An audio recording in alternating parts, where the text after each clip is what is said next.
네, 오영식 코레일 사장이 연이은 철도 사고에 책임을 지고 결국 사퇴했습니다.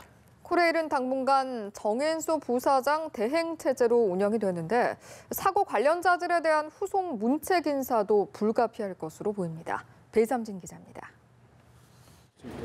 강릉 KTX 탈선 사고의 책임을 지고 오영식 코레일 사장이 사퇴했습니다.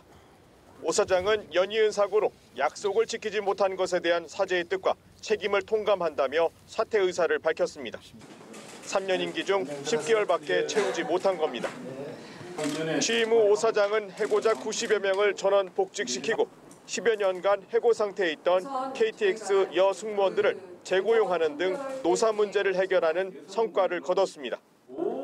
하지만 지난달 19일 서울역에서 발생한 KTX 굴착기 충돌 사고에 이어 오성역 단전 사고 등 최근 3주간 크고 작은 열차 사고가 10차례 발생하면서 안전 불감증과 기강회의 등에 대한 비판이 거셌습니다.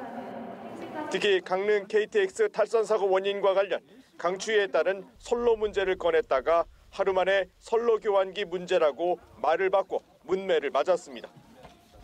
결국 김현미 장관이 사고 원인을 철저히 조사해 책임을 묻겠다는 입장을 밝힌 데다 문재인 대통령도 질책과 함께 고강도 대책을 주문하자 사퇴를 선택한 것으로 보입니다. 오 사장의 사퇴로 코레일은 당분간 정인수 부사장 대행 체제로 운영됩니다.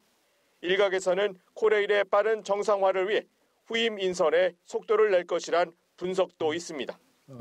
오 사장이 국회의원 출신으로 전문성 없는 낙하산 인사라는 지적을 받아온 만큼 후임으로는 철도 전문가나 코레일 내부 출신이 기용될 가능성도 있습니다.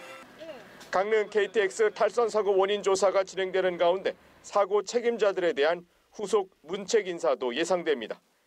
연합뉴스TV 배삼진입니다.